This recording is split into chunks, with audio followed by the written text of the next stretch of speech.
One Nashville restaurant is filing a police report after a woman intentionally coughed on an employee.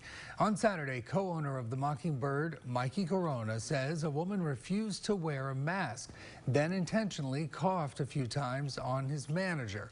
She was with a large bachelorette party who reportedly stormed out moments earlier, not wanting to wear masks after they couldn't sit at a longer table.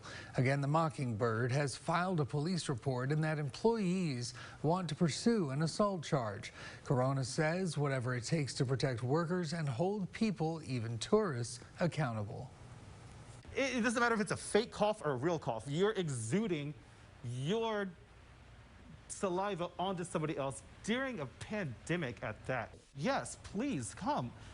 But when you come in here with your bedazzled cowboy boots and you stomp all over us like we are just like some mat, that's not okay. We are human.